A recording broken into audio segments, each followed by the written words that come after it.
We have friends at a job, and then you leave a job, and within a couple of years, you're not even in communication with them. But those was your people, though. Right. It was just familiarity with proximity. Absolutely. That's right. So that proximity is a dangerous thing. So if it's gonna be a man that's gonna fuss at her, get on her nerves, boss her around, dog, it's gonna be me. It ain't gonna be another man. So you got me thinking, it's like now, if I want to do something with my family, I gotta go ask another man for the rest of my life. Can I take off? You gotta send your wife. If something going on with your child, they sick, they need monitor. You gotta send your wife to ask a man, hey, can I go home and take care of my husband's children? Is it okay? You gotta get permission. You got me thinking. So what I was. But let's not knock people who have a job. Absolutely not, because we were in that position. Absolutely. And I got people working for me right now. So hold on. That's right. You know what I'm saying? But it's like, what is the vision? Right. Like, and I want to be in a position to where I can set up like my team members now to be like, hey, I get it. You know, working for me is not the move forever. How do we get you in a place where you can go out there and do your thing and maybe we work together, but you're building your vision. Right. Right. You're building your wealth. You're building your legacy. You're impacting your family. All of your attention should not be solely for the rest of your life on, okay, but wait, I got a question. I'm just thinking in my head. I'm playing devil's advocate. Okay. Scottie Pippen was never number one, but Scottie Pippen was very much so needed. So it goes back to like, I believe that Michael Jordan would not have won as many rings without Pippen and without Rodman. Absolutely. And without Kerr. Absolutely. So everyone plays a role to being number two, as in everyone could play a role to be an employee, the best employee. Would you say that? Sure. So again, when I'm bringing back to the family unit, in a family unit, right? Like everybody has a role, to your point, right? Like one of the reasons Jordan could do what he did is because who was on the number one defender of the other team most of the time? It was Pippen. Absolutely. Like it's hard to give that much on defense and still do what Jordan did on offense, right? So equal importance, not equal roles. You had a divided interest. So in the home, right, somebody has to provide. Somebody has to be able to, provide the finances, right? I got you. So you know what I'm saying? So we're dividing there, right? So it's maybe I'm an employee, but like if both of us are trying to be James Harden and Russell Westbrook on the same team. Yeah. I'm with you. You see what I'm saying? Like both of us is trying to drop 40. So we're not knocking jobs. We're just saying, all right, let's identify what's the best route. What's the best game plan to get to that? I'm going to knock the job. Okay. The reason, I'm not going to knock it completely off. But how many... But how many times, because somebody is controlling your financial future, has it been cut to zero when you're working for somebody else? If you're working a job, then you have to do something else on the side. Yeah. You have to have multiple streams of income when somebody else is controlling your income. So what she's saying is, it's okay to have a job, but don't let a job have you. Ooh, Exactly. That's it. You can have a job, don't let a job have you. That's Exactly. No, Yeah. that is you summed that up really well.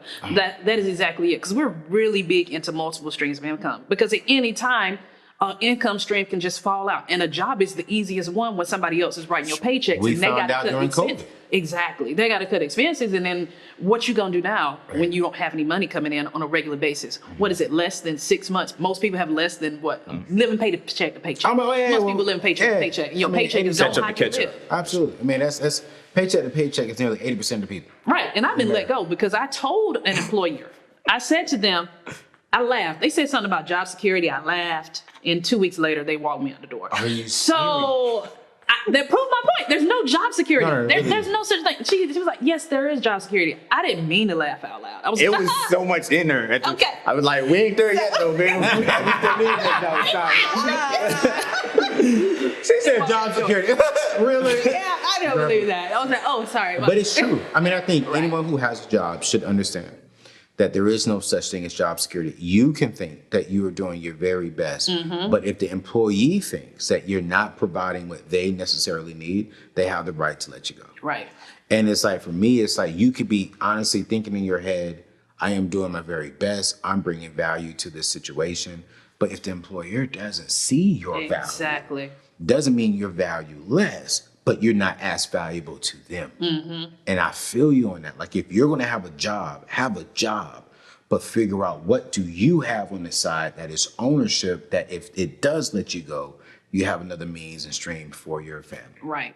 And you gotta have that. I mean, And I love you say ownership. Yeah. Because everybody's also not meant to be an entrepreneur or have their own business, but you can still have ownership, right? So what are you doing? Even if you're taking some of the money, some of the funds from your job, and you're investing into something, where you have ownership stake in something, right?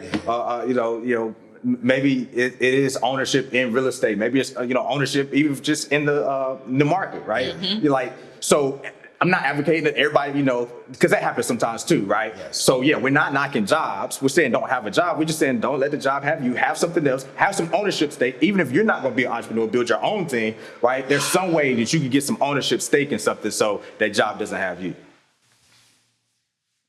I don't think we got nothing else to talk about. Before we end the show, let's talk about this. We talk so much about modern, traditional. For us single people right now, what should we be thinking about? You said something, marriage by design.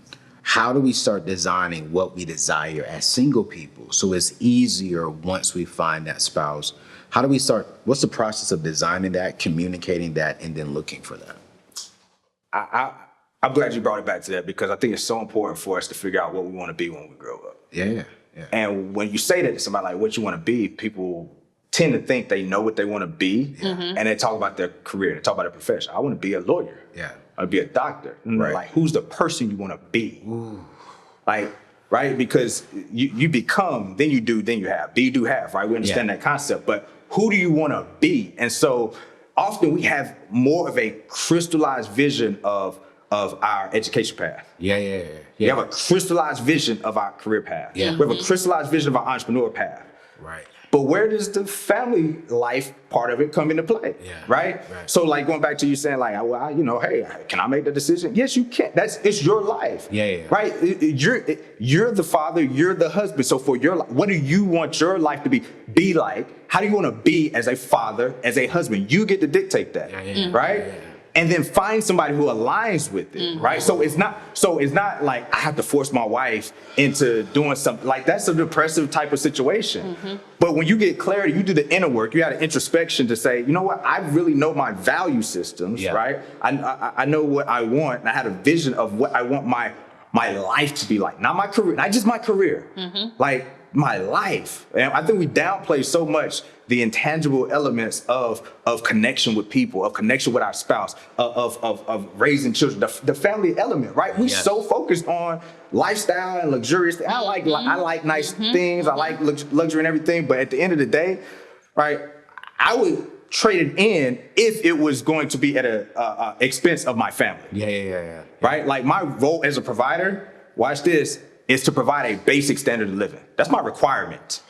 My requirement is a basic standard of living. Right. Anything above that, extensive education, extracurricular, luxury, that may add great value to my family. And that may add great value to me as a husband and a father to be able to provide that. But if it's at the expense of me not being present, if it's at the expense of me not having any type of balance and being able to provide the other intangible elements of being a father and things of that nature, it's out of line, out of order, out of whack. Same thing for my wife. So that's why in the traditional sense, right? We could have more luxury. We got one car still. Right. We got one. Both of us at home. What we need two vehicles for? Right? We could have another vehicle. She could have more Gucci. She could have more, but she couldn't have more Gucci and another vehicle and all that other stuff and still be at home. Like if you want that, then you have to work. So then, if she has to work, my children have to go to school. So now, what am I saying from my value system standpoint? Is I value those things more than I value my wife being at home. And it's not that we're afraid of what they're not going to learn enough at school, because so many people get on that with homeschools, like, because these schools ain't teaching them enough. No, the schools are teaching them too much. Yeah. So I'm more concerned about what they are learning. What about the ladies who are looking at you saying, man, I want what she has, but I've been told, go get the education like you. I've been told to go get a job so you don't have to rely on another man. Like, how do ladies start shifting that mindset who want to shift it, but they don't know how to start? I love that question. That's what I'm passionate about. Yeah. That's who I'm passionate for. Okay. Because we're talking about people that are now right where you are, like 19s, 20s, early on. Yeah. Not saying that 35 plus is a lost cause. Right. But it's harder to start changing some of those habits when you've been doing it for 10 plus years. But if we're talking to our 19, 20, early 20s, and they look at this show and they say, okay, I do want to be a mom. I do want a traditional marriage. Then again, you have to decide what that looks like for you. And then you have to align with that. And you got to start working on that particular stuff right now, like working on who you are. I was a boss chick and didn't even know I was a boss chick. She was James I knew she was. James and I are 4 years. When James met me, I had all the goals, all the plans, because I was a senior, he was a freshman. Okay. And so when he met me, he thought I was an advisor of. I thought she was faculty. I didn't even know. Because she was just The way so she sharp. carried, the way she. You hear the heels come in, and I was like, that can't be a student. Like I thought she was faculty for. Wow. Right. And so when we met each other and we were sitting down in the cafeteria and we were just talking, and it was like, this is my brother in the organization. Right. And so I was like, no, I was like, I want a 3-carat diamond, princess cut, baguettes on the side. James was like, what? And we were just brother and sister in the organization. The man, he gonna be able to get the 3 carats, princess cut baguettes on the side. I still remember it, right? But I didn't know what a baguette was. Princess cut. I just recently found out. And that's the stuff that doesn't matter. I wear my wedding band because I'm so active. We work out all the time. I usually don't even have on my regular wedding band. I have on a plastic wedding band. The rubber, The rubber kind. And so it's just so funny how we just learn all this stuff from society, and this is what you're supposed to have, and these are the luxuries you're supposed to have, and all this kind of stuff. But yet, who's suffering? Are the children suffering? Is your marriage suffering? Are you suffering? And so when I got into it, I had to start building who I was. It took character development, took personal development. We like to say we don't work on our marriage, but we work on ourselves. I can't change James. James can't change me, but we do personal development. And if you're not working personally on yourself before you even think about marriage, if I could have known this when I was 18, 19 years old versus starting it when I was in my mid-20s, think about how far further along I would have been. But at whatever age you start at 19, 20, whatever that is, working on you. You ain't got to worry about working on your spouse, your mate. But if you're working on you, then everything else will come together. If you have a vision for what your life looks like, you come together with someone else that has a vision for what their life looks like, and y'all bring your visions together and y'all come into one alignment, then you can go tackle whatever it is. Because I know that when we start out early on, we were hit with challenges. So many different challenges, but we had a vision. And so when they came and they picked up James's car and they repossessed it, and he said, babe, just go back to sleep. They're just picking up the car. It took didn't out more. She's like, matter. what's that noise? What's that noise? I was like, oh, they just take the car and just go back to sleep. It didn't matter because we had a vision. Wow. We had a vision for where we were going, and then picking up the car, it didn't matter because we had dialed in, focused in, and we're calculated, this is where we're going. And so when they foreclosed, we have another home now, but when they foreclosed on our first house years ago, and we tried to do a short sale and all that kind of stuff, but when they foreclosed on that house, then guess what? It was because we didn't get bent out of shape. It's like, this is a house. It's not our health. It's not our life. We are fine. And we had a vision. If we didn't have that vision and we were dealing with all that kind of stuff, would our marriage have made it? Undoubtedly. So it was all about having a vision and being focused and tailoring in on this is what it looks like and being able to delay the gratification. And know what's important. I've had a Coach, Michael Kors, all those different type of bags. Just this year, I told James for my birthday, I want a Gucci purse. And so he was like, okay, we can do that.